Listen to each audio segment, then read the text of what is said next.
a mind I wanted to know, and this was a mind that I felt confident in. And so I went to my boss, the publisher of Random House, and made a case of why we should take this risk on a first-timer who had the nerve to only write a third of his novel before sending it to us. And she asked me that question, why should we? And I said, because of this mind. And I don't know if Teju and I had never met, we had never spoken at this point, and I don't know if I was referring to the mind in the book or the mind of the author, because I only had the manuscript pages, but I knew there was a mind that I wanted to be with and to be a part of. And so that's how our relationship began. I bought the book, and then we met. But before we go forward and sort of telling you a little bit about how it went from a third to this, let's pause, and would you just tell us a little bit about how you got to that third? Because I actually don't know. I have never asked you that myself.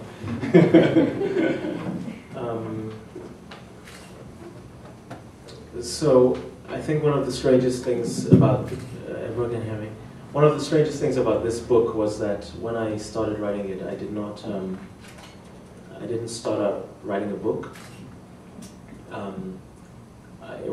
There was a kind of internal pressure, and I needed to get some prose out, and I knew that I was making stuff up as I went along. So I didn't sit down and say, oh, I'm writing a novel and then I will do these things, I will sell it. I had been living, you have never asked me this actually, yes. I had been living with the character of Julius for a very long time, but even longer than that I had been living with the character of Julianne, his mother.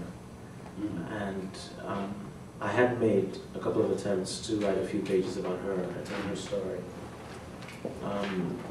But what came to me with the years was that I needed to tell this story in a voice that I could fully inhabit, which meant that I needed an immediate texture that I had access to, which was a city. So in late 2006, around the time of the New York Marathon, in fact the day of the New York Marathon, I began to write. And I began to write. In the first chapter, after a few pages of Julius sort of setting up that he's in a mood to go out on these walks through the city, he goes out on a walk on the day of the New York Marathon. And did you take a walk that day? I didn't take a walk that day, but I encountered parts of the marathon in person. But the walks were other days, got through on those days. And where were you living at the time? I was living in Morningside Heights. Yes. Yes. Definitely the narrator's voice sort of invites you to compare it to the author's voice. So when you first read it, but I'm very interested in the kind of fiction that almost feels like it could be memoir. I mean, you know that it's not, but I feel that this is a direction for the novel that interests me to explore. Were you were doing your art history studies at the time? That's right. I was in school. Technically, I still am. and my friends in the audience laugh heartily. But I've been a bad influence on him because since I've come into his life, I've encouraged him not to work on his dissertation. Actually, I remember those first couple of weeks when I started to write this story. Writing in bed. I'm sitting in bed on my computer and I'm writing. I'm really getting into his voice. And my wife comes back home from work and I said, I had a great day. I did so much writing. I got so much work done. She said brightly, on your dissertation? And I said, no, it's this guy, Julius. Even before I knew it was a book, I already knew it was called Open City. That was what I was calling this. I said it's Open City, and she said, But much to her credit, that was the last shadow of a doubt. Never any since then. Good for her. So yeah, and so the prose came, and when the way I think about writing is that you write one sentence and you see what way that sentence wishes to germinate into the world. There's another sentence that wants to be born after that one. So you find what that next sentence is. And this helps me a lot. And this is possible for me because I write fairly simple sentences. So there aren't too many options in the preceding sentence. And also because I'm committed to description as a writer. And so I say one sentence and then the next comes, but once you mention one thing, the next sentence comes, but then you might go back to something from 20 sentences ago and fill in a picture. And so once I had the characters of Julius, and then this old professor that he visits, Professor Saito, it was clear that their story needed to unfold from there. And then the next question became, well, if he has this relationship with Professor Saito, what relationship does he have with other people? Mm-hmm. And so it just kept, I guess, opening up is the way I would describe it. And really I have to say that if I had sat down with the intention that, with an announcement to myself, now I'm ready to write my novel, I don't think I would have given myself the freedom to write it in this way. Why? Because I would have sketched it out ahead of time instead of allowing it to develop organically and then going back and fixing the structure. I would have over-determined the structure. Right. That would have frustrated the hell out of me. It would have been a very different book. Yeah. So after we bought the book and we sat down, we went to lunch and had really our first conversation about it as officially as editor and author. Again, I haven't asked you this question, so I don't know what's to come. What's your most prominent memory of that conversation? Because I have one. I recall I had the pasta. Should I tell you mine? Yes. Yes. So I had read 60 or 70 pages, and at that point, Julius has just gone to Brussels, the trip that Teju mentioned in his reading. And I said, I hope that I paused to praise you before I got down to work. I like to think that I did. But I said, and I know I did, because I said how much I was with you with this book, and how much I was caught up in the flow of this prose. To me, one of the things that I knew on that first page, and I know to this day, is that this book moves like a river. The prose flows like a river. And the experience of reading the book is sort of stepping into a small boat and then getting settled in it and then going down the river.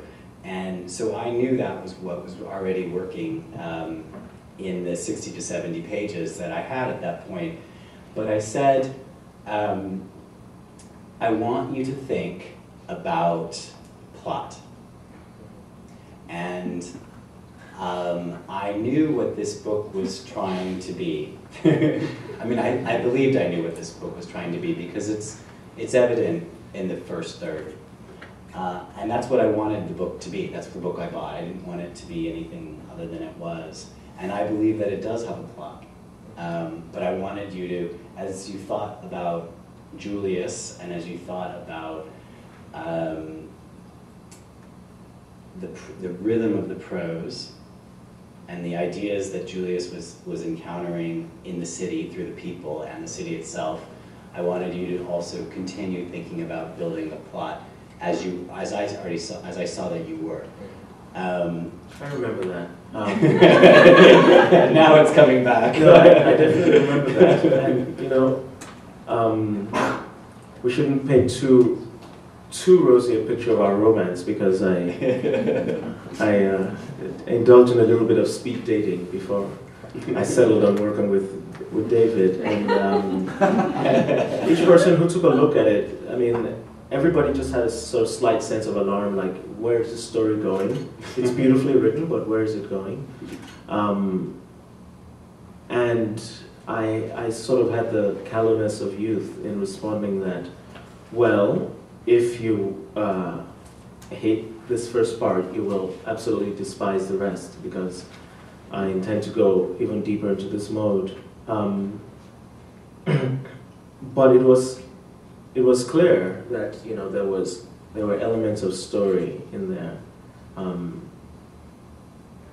that there was a risk that I would be wayward enough to let them fall by the wayside. So I remember that. But at that early stage, actually, what was most, you have to keep in mind, this was at a point I was in an academic program. I was not an MFA student.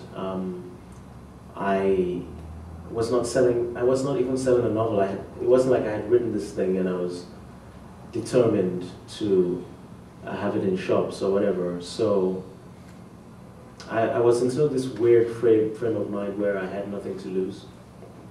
And so I think at that first meeting, now that I had sold the book to Random House, I had fear that it would be somehow deformed, that it would be altered to fit somebody else's idea. It wasn't a very strong fear, because that fear was there actually much more strongly at the point when my agent said, "Oh, we'd like to represent this." Mm-hmm. And I know it sounds like madness now, but I said, "I'm not so sure. I need to think about it."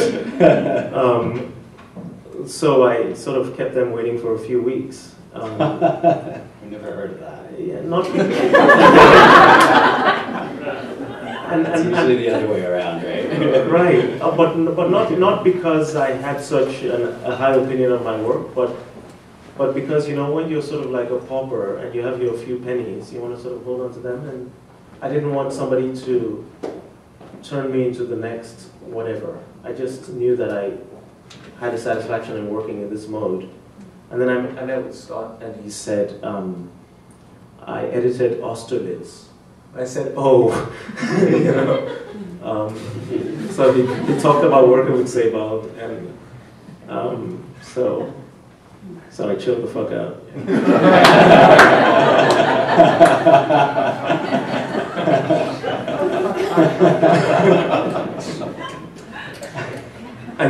But then after the book was sold, I became, I was less worried, but I was still worried. It's like, you know, I wasn't convinced that there was a place in the market for it. You know, I knew I wanted it to be published, but I had major doubts. So yeah, so those were our first conversations about. I believe I said to you something that my own editor has said to me, which is, you're not going to do anything you don't want to do. And I'm meaning that I've said this often to my authors, because I have such belief in them and their convictions. That's why I want to work with them. I want them to be the writers they are, and nothing but the best version of the writers they are, and nothing else. And so I said, you're not going to throw in a murder. You're not going to do anything you don't want to do, and I was confident of that because the pages showed such confidence. But I did want to make sure that each episode adds and builds on top of the other, so that we are moving forward, and it does.